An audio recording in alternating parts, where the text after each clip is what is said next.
Hey, how y'all doing? I'm the Royal Garden, author of The Duck That Returned to the Ditch and co-founder of D.M.G Studios.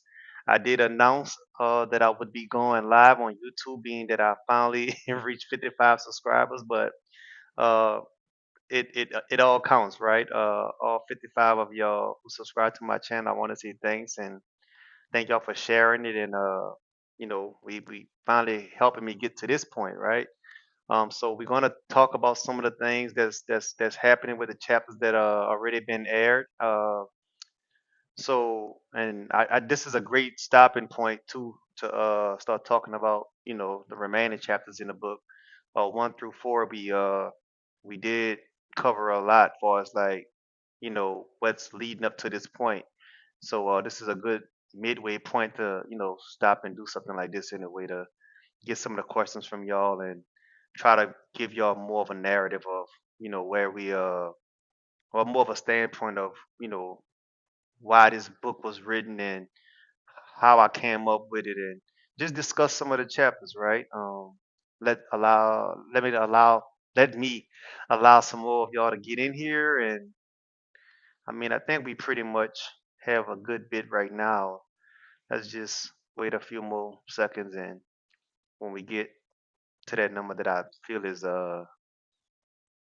good enough, we'll go ahead and start it. So we're going to be discussing chapters 1 through 4 already, because that's the chapters that have premiered already. And afterwards, I'll explain to y'all about some more segments that's going to be on the channel, D.M.G Studios.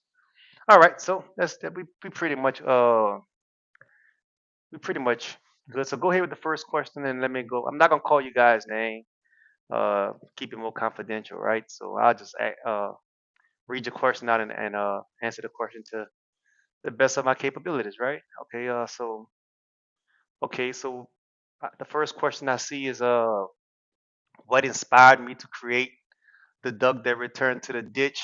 Um, it's a good question. The duck that returned to the ditch. I actually came up with that in 5 days. I wrote it in 5 days, and what inspired me to write it was I have this other book called The Heart of Hearts, and I kind of didn't want to put it out without me having something already underneath my belt for people to understand, what I write about or how I write, my style of writing. So God touched me to put this story out to the duck that returned to the ditch. So that's really truly what inspired me. Also, what inspired me was the downfall I see of a lot of people who feel believe that when they reach a certain level in life, they still have to entertain or be loyal to things that they outgrew. So that's another thing that I would say inspired me to write this book, this story. I mean, the duck that returned to the ditch. It was going to originally be a book at first, and then I just decided to start putting it out as a storytelling AI storytelling film. Uh, so that's pretty much how I got inspired. To do the duck that returned to the ditch. The next question is, why did I choose storytelling instead of traditional motivational message? Um, I think that would be more of just what my heart was touched to do. Um, I think that's just what I was driven to do. That's the only answer I can really give for that. Wasn't no other reason behind it other than that just what I mean, I got led to it, to be honest with you. I didn't plan to do it at first. Like I said originally, The Heart of Hearts would have been a book coming out, and I just wanted to put the duck that returned to the ditch out there so I could have something under my belt. So, before I invest so much into the Heart of Hearts, people could already get used to my style of writing. So, and then from that point, I don't know, something in me just led me to storytelling instead of the traditional motivational way, right? So, and even Heart of Hearts will be the same way as the Duck That Returned to the Ditch, going to be released as a storytelling segment, chapter by chapter. But yeah, so that's why I released it as a storytelling segment instead of a traditional motivational message. The next question, I see y'all saying, what does the title, "The Duck That Returned to the Ditch," actually symbolize? Well, it symbolized someone who can't let go of their past, even when they outgrew it. Whether it's a relationship, friendship, uh, business deals, partners or whatnot. Sometimes you outgrow a situation, right? But because of emotional ties, you feel loyal and stuck to that situation, right? So the duck that returned to the dish actually symbolized someone who outgrew a situation, but for some reason keep going back to it. Yep. So next question. Let me see what y'all got there. Let me see what y'all got. Why is accountability one of the biggest themes in this story? Accountability is everything. That's accountability is what you must have before growth could even start, right? Without accountability, there is no maturity, right? For you to even start the stage of maturing, you gotta have accountability, and accountability, tax on with a variety of other stuff, right? That's where your integrity start improving. That's where your you know, I guess I would say your growth really, really happens once you start taking accountability, right? Nothing happens far as changing your life without accountability, right? So if you're someone who struggle to take accountability, that should be one of the things that you should be praying to God for. Pray that God, um, you know, put you in a position to where you can start being able to take accountability. Because trust me, life becomes way easier for you. You start looking at things from a whole different standpoint when you start taking accountability. So that's one of my biggest things. That was one of the major things that I learned uh in my growth, right? That accountability, without accountability, none of this happens, right? So okay, so we pretty much gonna move. Let me start asking y'all. Well, let's start talking about different chapters right now, right? Let's start breaking down different chapters. I'm gonna start calling out different chapters, and then I want y'all to go ahead and give me some questions that y'all have about these different chapters, right?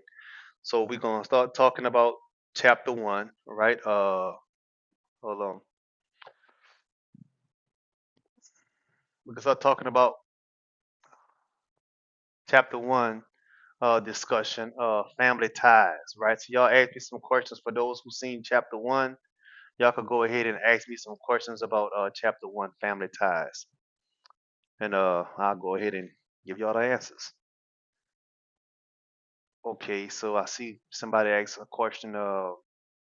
What was David Pohm experiencing emotionally at the?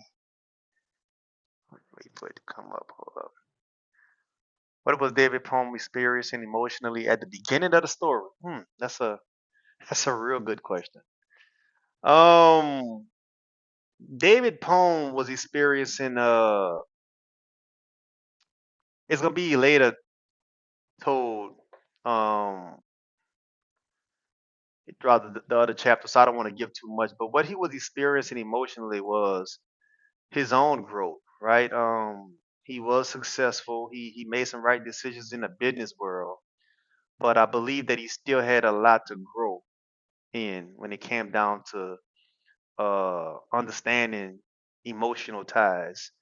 So I would say that that's what he was experiencing. He was experiencing in the beginning emotional ties that he didn't quite understand why it was so important for him to uh to break away from, right? And that's a good lesson too, because a lot of us don't even understand or don't even realize that we're in a situation where we're emotionally tied to something that we need to break away from, right?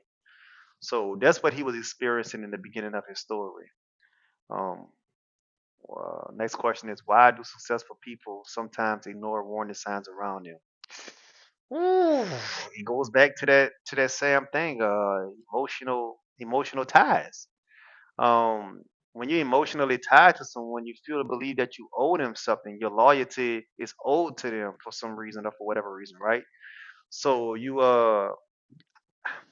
we could say you ignore the warning signs, but sometimes you don't even see them because you so overly involved with being loyal to whoever or whatever you may be loyal to, right? So sometimes you don't recognize the warning signs because they might not be as blatant or because you're just blind at the time when the signs are coming to warn you, right? So that's probably why some successful people sometimes ignore warning signs. Not just successful people, I mean people in general, people that's trying to become successful or whatever, right? Just sometimes they ignore the warning signs because they blind. They don't see it at the time, right? Um, and it can cost you a lot, right? It can cost you a lot. I don't want to get too far ahead of the story, but y'all gonna see that it can cost you a lot, right? Next question, what role does family responsibility play in David's decision? All of it. It plays a major role in his family responsibility. Um, that's one of the main reasons why he was making the decisions he made, and it goes back again to, and I'm gonna keep saying is that emotional tide, right? He felt that even though a lot of people was warning him about his brother, he felt because that was his brother, someone he was raised with, someone he grew up with, they got the same mom, the same dad, that he owed him loyalty. And understand this too, right? David was also being a little manipulated because in his mind he felt like nobody was willing to give his brother Delawrence a chance because he was a convicted felon, right? So uh, people that was trying to warn David about him, Delawrence already then got in his head and pretty much told him, man, listen, everybody judging me and I can't do this. So I need you to help me a little bit until I get this mark off me. So yeah, it played a major role in his responsibility for making the decisions that he made. Um, Next question. Did David truly have peace, or was he only successful financially? Um, you're gonna see that in the next upcoming chapters. I don't want to give too much, but I will say this to not give the full story of wages yet, because there will be another one. I'm gonna do another live when the book is done. But did David truly have peace, or was he only successful financially? Um, he still had a lot of growing, right? Sometimes you might be strong and mature in this area in your life, and you might be very immature in this area in your life. So he still had a lot of growing to do. So you know, I'm not gonna say that he didn't have peace, but I'm gonna say that he didn't understand fully how to protect his peace, right? So yeah, he had a lot of growing to do, as we all do, right? We all have a lot of growing to do, right?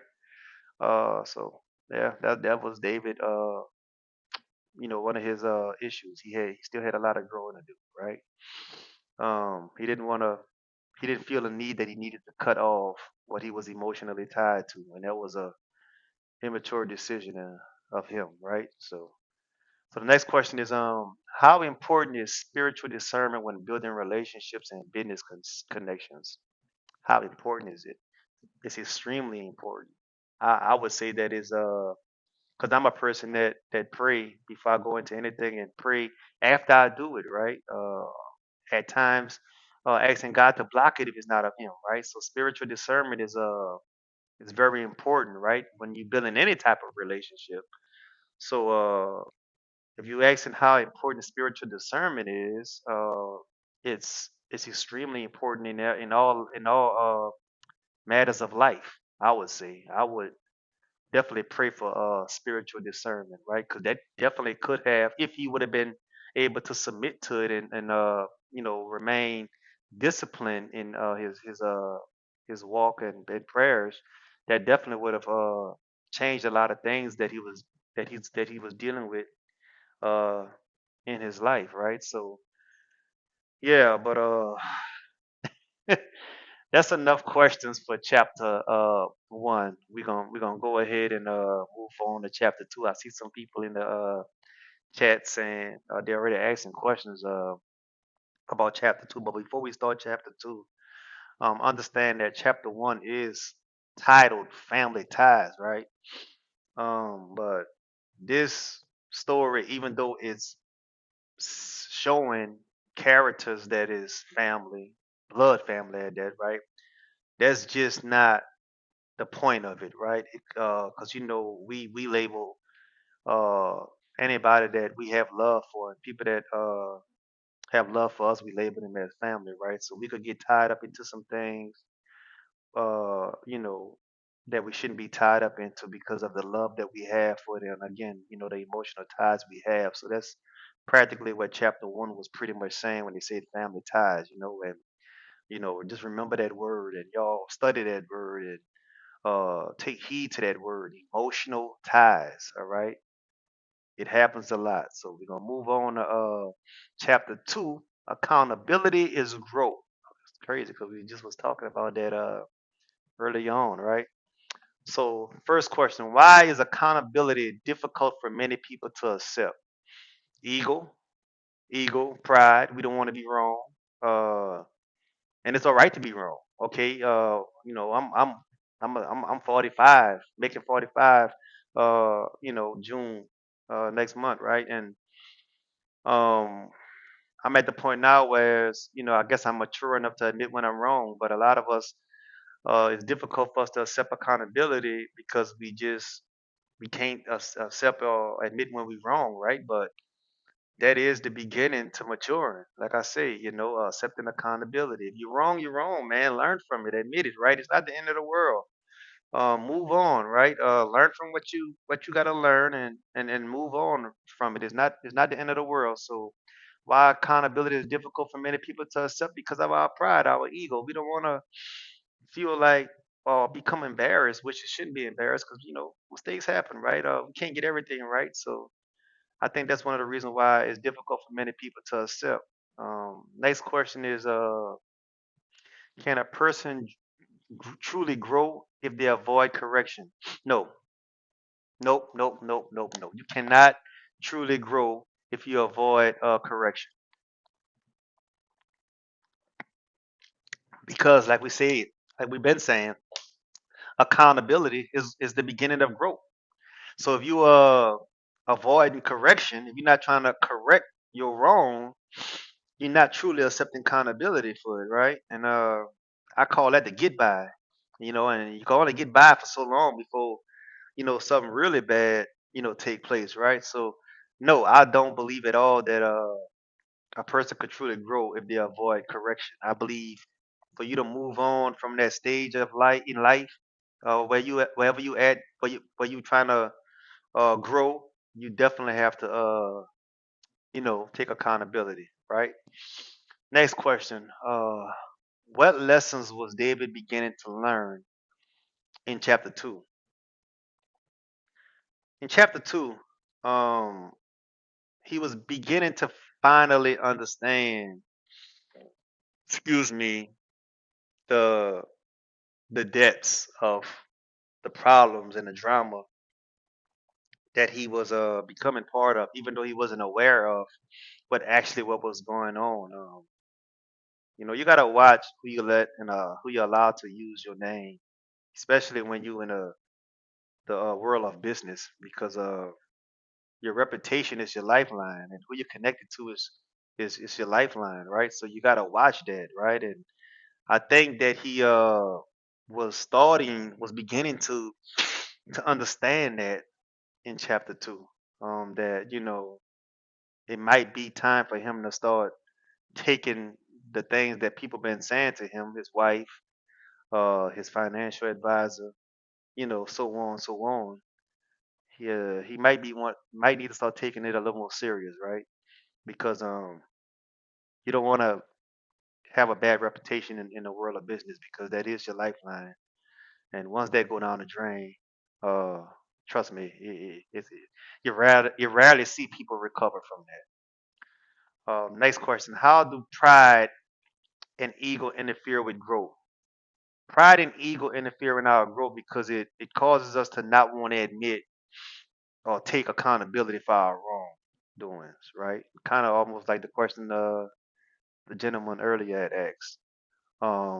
Yeah, so pride and ego interfere. How do pride and ego interfere with growth? It causes us to not want to admit when we're wrong and take accountability, and that kind of like uh stop us from growing because we don't want to accept accountability. We don't want to admit when we're wrong, and without being able to do that, we can't grow. So my advice would be, let go to pride, let go to ego, and take accountability and watch how uh fast your growth start happening. Watch how fast you start maturing. Another question: why do some people blame everyone else instead of facing themselves? Yes. I think because it's easier, right? It's easier for you to swallow if you could just put the blame on somebody else.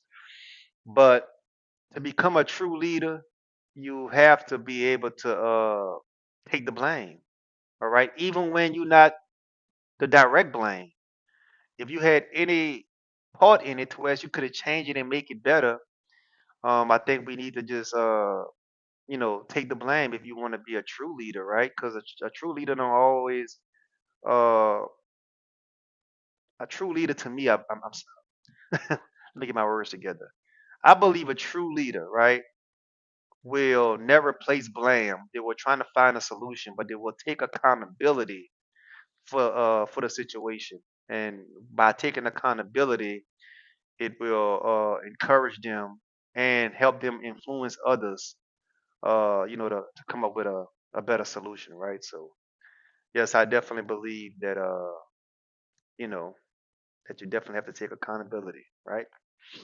Um, so we gonna move on to chapter three. I see some questions coming from chapter three. And chapter three, it's you must grow with time, and this is a very important chapter where y'all get to see David really now.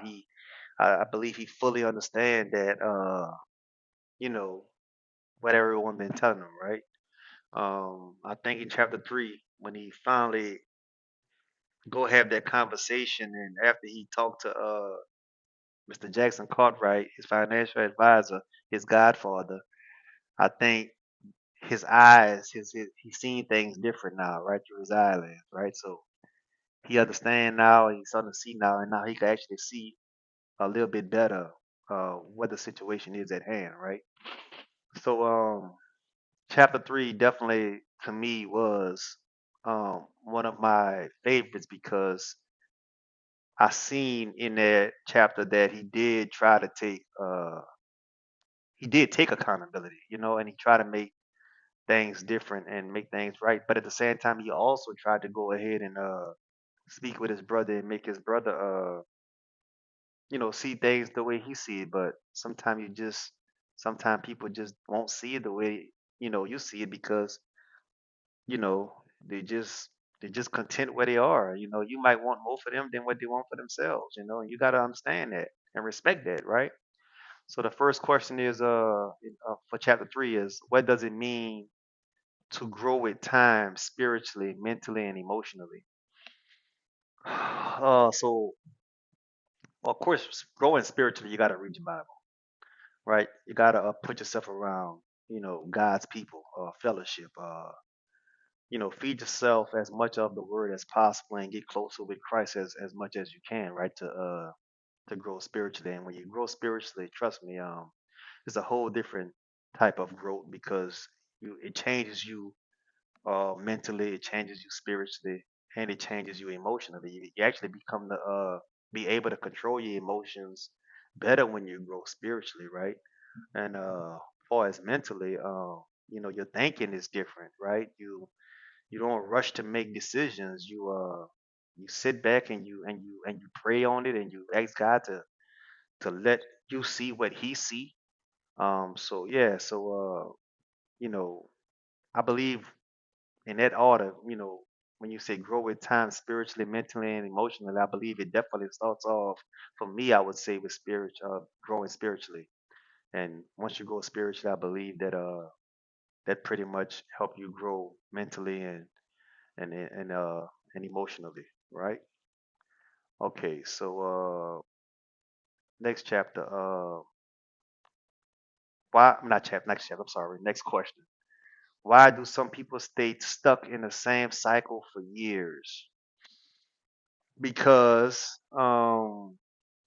they don't believe that they need to change. They're stubborn. Um some things may have worked for them, excuse me, that they feel to believe, it's good enough for them. Back to like I said, some people just content where they are. We just have to learn how to accept that and respect that. I mean, let's be real. Sometimes, especially the people that we love a lot, we want more for them. Sometimes, right? And sometimes they just content with where they are, and you could spend your whole life trying to get them to see what you see or try to go where you want them to go, and it'll never happen, right? So why do some people stay stuck in the same cycles for years? Is because they content. They content where they are, because if they wasn't content, trust me, it'll show, right? So that was one of David's, to me, biggest downfall, right? That's a lot of people' biggest downfall when it comes down to them trying to reach out and help people that they pretty much outgrew or help situations that they pretty much outgrew. They're not realizing that the situation or whatever they're trying to, help that they done outgrew, that situation might just be content where it's at or where he at or where she at, right? Can't do nothing about it. They're content, right? They don't see what you see. They don't want to see what you see. They don't want what you want. And we just gotta accept that. Can success become dangerous if a character does not grow with it? Yeah. Look at half of these hip hop artists. Look at a lot of our sports players, right? They're not mature enough to understand the level of success they have, and by them not being mature enough, you know, they uh they end up losing it, right? Uh Not just entertainers, not it's a lot of people, even on jobs. Some people get blessed with some real good jobs at a real young age, and they're not understanding how important that is, and how important that opportunity is, and they don't respect it, and they don't show up for it like they should, and they end up losing it. And then they realize that it was a great opportunity they had. So yes, it's very dangerous if you if you don't grow, if you're not mature, or if you don't start maturing, right? Yeah, so that's a real good question. That's a real good question, Meg. I gotta call your name on that one because that was a real good question. All right. What warning signs appeared in David's life during this chapter? Chapter 3, what warning signs? Oh, he seen that the Lawrence did not see life like he saw it. He seen that he saw that the Lawrence was content with where he was at. He saw that the Lawrence was really delusional. All right. The life that the Lawrence claimed he lived was not the life that he lived. Right. He was I think he was inspired by people that was living that life that he so-called claimed he lived, and he mentally believed that, he told himself that so much he mentally believed that that was him, right? So I think David saw finally that, man, this, I mean, I'm gonna just say what I would say, like, man, this man crazy. You know what I'm saying? He could cost me everything I got. So yeah, he definitely seen that warning sign when he went have that conversation with David himself, and what his godfather told him about, man, you gotta watch you tie yourself too, because in the business that you are, which in the business world, your reputation is your lifeline, right? So yeah, he saw that DeLawrence was content with where he was, right? And that's why he drew up that contract. You know what I'm saying? To be like, man, because that he understood clearly that trouble could have come, right? Next question. How important is wisdom when operating in leadership position? Wisdom is extremely important when you're operating in leadership position because if you got the right wisdom, you could bring peace to situations. If you got the right wisdom, you could prevent situations before they happen. So wisdom is extremely important when you operate in a leadership position. And that's the thing about it, right? Because David was successful with his business, right? So he was a good leader when it came down to leading people, his team in the business, and he definitely allowed other people to uh to use their talents to help the business grow as one. It wasn't all about just him. He allowed other people to exercise their talents too, and that made one big strong unit. You know what I'm saying? So he was a good leader in that aspect, but because of his emotional tides, I believe that kind of you know may make it seem like he didn't have good leadership, but he just wasn't mature enough, I'm gonna say, to understand that he needed to break himself from someone who he loved so much, and he also felt because he was manipulated, right, that he owed his man. Yeah. So I'm gonna cover a lot when the book is over too, so we could go over the real points of it, right? But we're gonna move on to chapter 4. Let's move on to chapter 4, right? Chapter 4 discussion. It's very a intimate chapter right there, right? Uh, intimate chapter because he confides into his wife, right? When a man confides into his wife, that's the name of that chapter. And it's important because his wife represents the heart uh, that was familiar with coming up when he was being raised by his mom, and I'm gonna get more into that too in the end, right? When the book is over, we're gonna talk more about that. But yeah, his wife, many people might disagree with some of the things she was saying because I guess they might be like, that's his brother and you need to stay out of the business. But um, you just don't know how important a wife or a husband is, you know, to the relationship that you are in if you're married or if you got a significant other who you might be married or someone who you love a lot and love you a lot. Because in the end of the day, when things end for you and you no longer here, that person got to continue how to figure out life without you. So when they're telling you better, they're telling you because they don't want nothing to happen to you because they know that they gotta live. If something do happen to you, they gotta continue to live life without you, right? So this is a very important chapter. The first question: did David begin realizing the seriousness of his situation? Yeah. If you look at in chapter 3 that we just discussed, he definitely realized the seriousness of his situation. You go to chapter 2 when he talked to his godfather, and his godfather told him about the importance of his reputation in the business and why he shouldn't align himself with nothing that could possibly ruin his reputation. And then talking to his brother himself, and he realized then that man, we on two different levels, and the situation you on, that's like some junior high school stuff, bro. Like his brother don't have to lose what he have to lose, and his brother don't have a family at this point in his life still, and he do. So yes, he definitely realized the seriousness of his situation, and he tried to make a change. You know what I'm saying? He did get a contract drawn up to show that all the properties that DeLawrence was using, he was responsible for it. He just was the person that financed it, but DeLawrence was the one who was actually managing it and running it and all this other stuff, using it, right? So he did drop a contract. So yeah, he definitely showed you that he understood the seriousness of the situation. Why do consequences often arrive after repeated warnings? Because if they arrive after the repeated warnings, that's because you didn't take heed to the warnings. That's why they arrive. That's why the consequences arrive. Because if you take heed to the warnings, there won't be any consequences, right? But if you don't take heed to the warnings, then yes, there will be consequences because that's why you was being warned in the first place. So they often arrive after repeated warnings because you didn't take heed to the warnings. And sadly, some people do it. They don't take heed to it, or by the time they do take heed to it, it be a little too late, right? The next question, what role did loyalty and emotional ties play in the problems surrounding David? It played a major role. Loyalty and emotional ties played the main role in the problems surrounding David. Um, that was his brother, right? Um, in that story, that was his brother.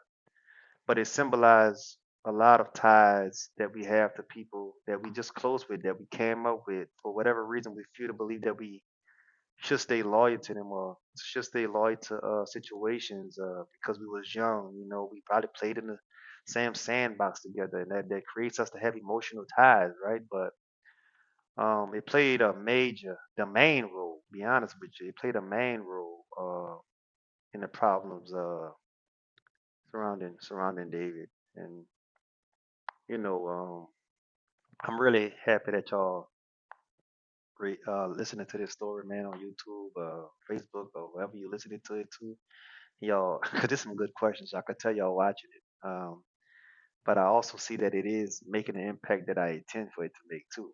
Because these are some great questions, and just want y'all to know that I appreciate it, man. And I'm gonna keep it coming.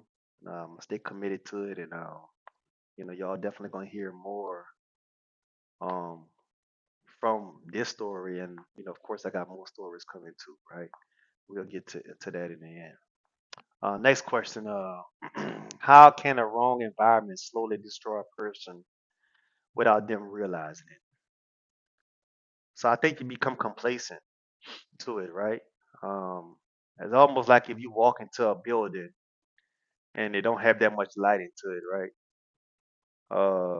It might alarm you at first, but as you continue to walk into that building, you're gonna become complacent. You're gonna be used to it's not having it not having that much light, right? And one day they might have something in the middle of the floor and you might walk into it and hurt yourself, right? So how can a wrong environment slowly destroy a person without them realizing it?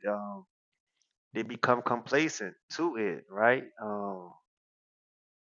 They become complacent to it, and they no longer see the danger, the hazards uh, of that environment. So that's how an environment could slowly destroy a person without them realizing it. It happens more than often. It happens more than often. I can almost imagine if I ask this question to some people, um, they would give a life experience of them dealing with something like that. So that's a great question that you asked there. Great question, So yeah, it happens. It happens more than often. Let me see. Next question. Pick one of these questions. All right, this is a good one. Why is separation sometimes necessary for growth and protection? Because I would say separation is necessary for growth and protection because sometimes that's what's just what's needed, right? Sometimes for you to avoid a situation from consuming you, swallowing you, right? Taking your peace from you, making you stumble in your growth. You have to separate yourself completely from it. Can't be around it at all. Um, in chapter 2, his godfather, even when he told him about the situation at hand, and David said he was going to go see the Lawrence, his godfather told him, stay away from him. Like I just told you they're investigating you. Investigating him.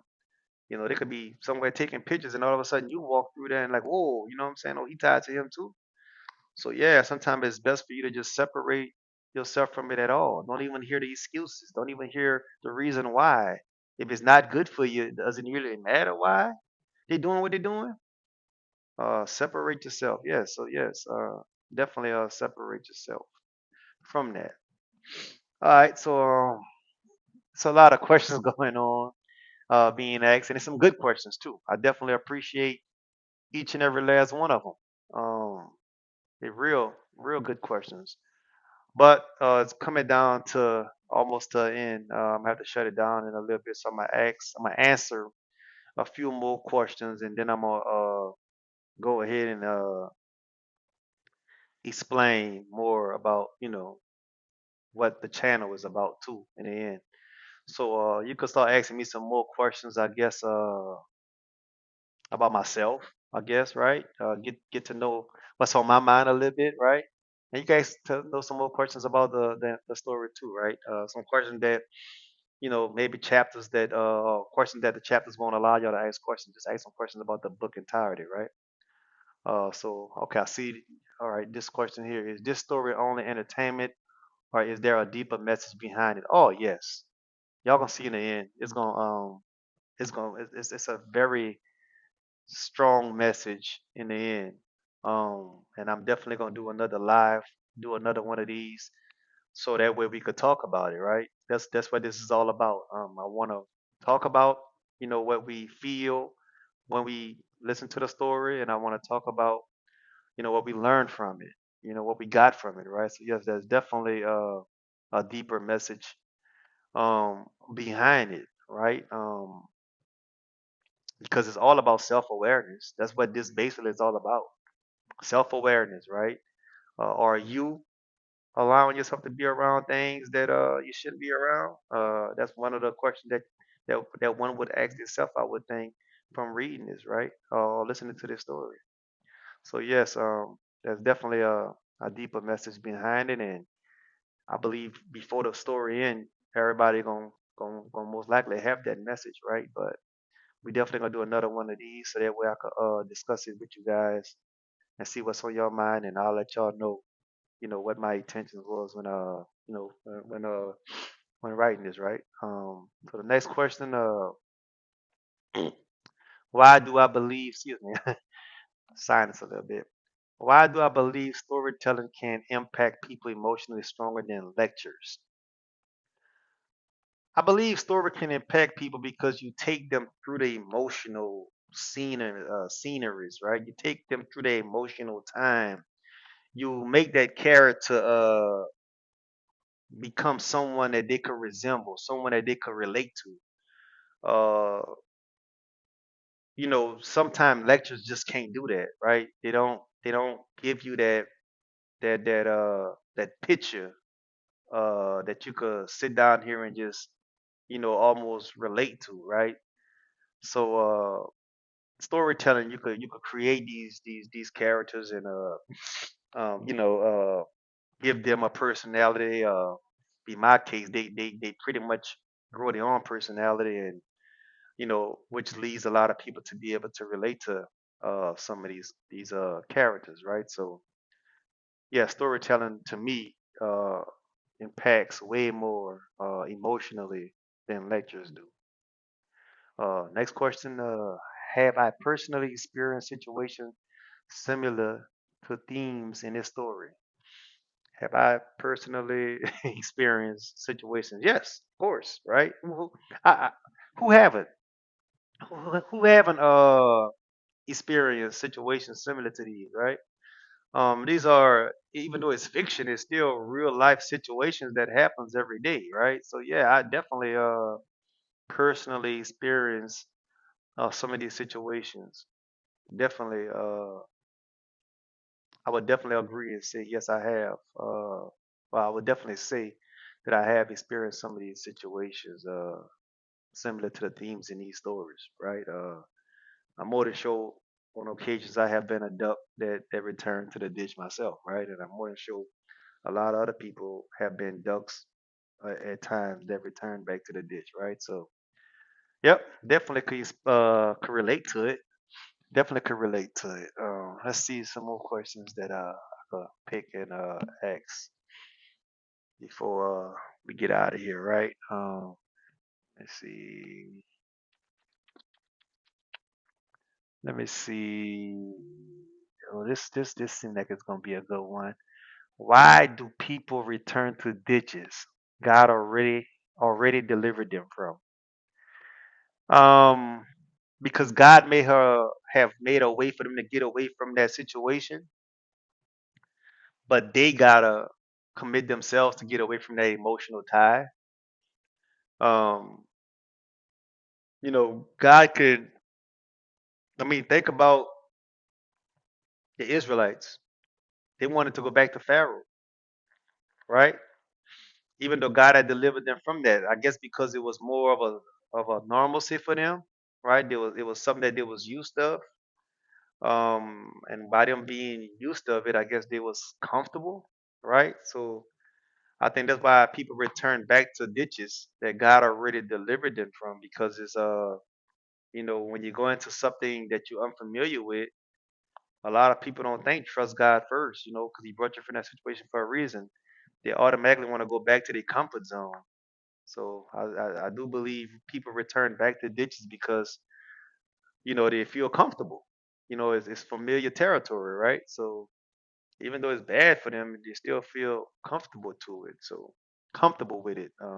You know. So that's one of the reasons why I believe they return back, right? Um, what does redemption truly look like? Growth. I believe redemption truly look like growth. That's the most simple answer I could give you. Almost the only answer I could give you. Redemption to me definitely looks like growth. Um, it's okay to have a history, a past. That what makes it a testimony, right? But you no longer uh living like that, and you moved on from that, and you learn a lot of uh lessons from that. You gained a lot of wisdom from that, and of course you gain knowledge as well, right? So redemption to me looks like growth. That's my answer to that question. And that would be pretty much that, guys. Oh God. So let me break this down to y'all a little bit about DMG Studios, right? So I'm not gonna go too much into all of it because I still wanna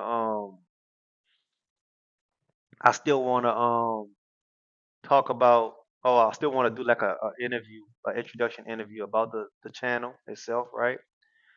But DMG Studios on Mondays or Sundays. I'm gonna start off with Sunday.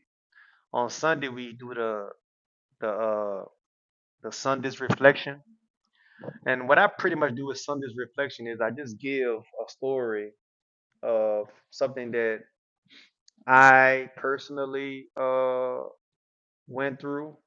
Um, I I give accounts on how I handle those situations, and I intend for those I intend for those stories to give people clarity on what they may be going through or what they may be dealing with.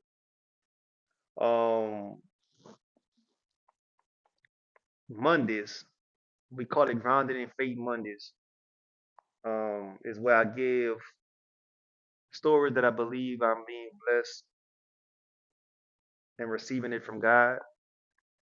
And I give stories about why you should be grounded in faith, um, why you should have patience, why you should trust God, um, and why no matter what the situation may look like, you should stand on God's word. And then I move over to Storytelling Thursdays, right? Right now we're premiering the Duck That Returned to the Ditch. These stories are stories of fiction characters that you know pretty much tell a story that you most likely will be able to relate to, in hope of doing the same, giving you answers, telling you why with different experiences you should handle them accordingly, right?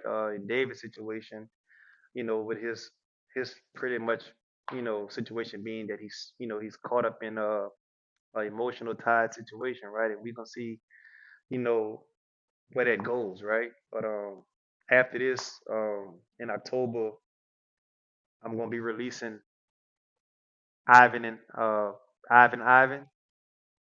It's a story about karma being fed off of sin. Uh, got like a horror type feel to it, but it's more suspense. It's not really a horror film. It's more suspense. And I tend to do those every October. Um, maybe one day in the future, I could actually turn that into a real life movie, right? And from there, we have more stories coming after that too, and I'll keep you all posted on them. Fridays, Voices of Redemption interviews. June 26th will be the first premiere of the Voice of Redemption interview with Ms. Lula Bell, who is a wonderful prophet. Um, very, very God fearing. A lot of things that she had prophesied have come to pass. It's amazing. I mean, it's real, right?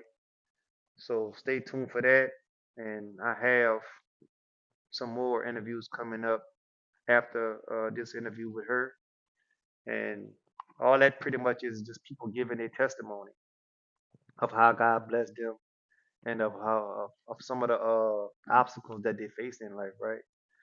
Everybody got a story that needs to be heard, because people can learn from it. You don't have to be this big time famous person to get on this thing. Um, I believe God plays stories in all people. All right. So if you have a story that you feel to believe that can affect, put a positive effect on the world, definitely reach out to me, and we're gonna set you up with an interview and get it aired out there, right? On Saturdays, my wife, she's working on a story for kids called Diaries Adventure. It's real fun. It's gonna make the kids. It's gonna teach the kids how to deal with situations that kids deal with, right? Looking forward to seeing that premiere. We're targeting the month of August for that, and we have a lot more stuff that we are working on, right? Trying to put out for you guys. Um, but my what drives me to do this is I see the hurt of people in today's life.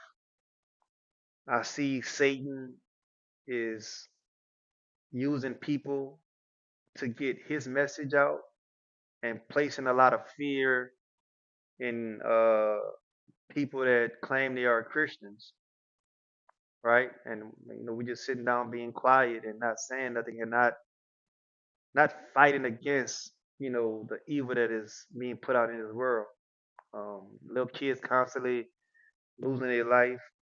Uh, we got our little young girls right now. They're looking like they 14, 15 years old. Don't even understand the importance of covering their body up. Um, calling themselves out their names.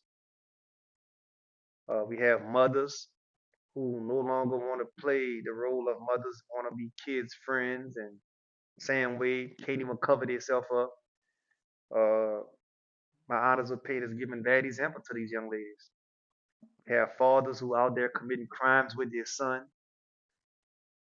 We have this sick, twisted rule that comes from a small percentage of the culture. And that rule is no, they keep on pushing this no snitching and this snitching and you a snitch and all that. I'm fed up with it. I'm God fed up with it. And, something got to be said. We got to start showing another example of what men look like. And we got to start showing another example of what women look like. And by all means or by any means necessary, I'm going to do that. We have too much of our young people in jail. We have too much of our young people on drugs. Suicide is at an all-time high. Depression is at an all-time high. And, you know, it's just a game to everybody. When you have, because it's one thing to lose lives, but it hurts me more because I believe that we're losing souls. You get what I'm saying? These people are leaving this world. These young people are leaving this world without having a relationship with God, without knowing the truth, right? So that's my drive behind this, and I'm gonna put it and push it and keep on pushing till I can't push it no more.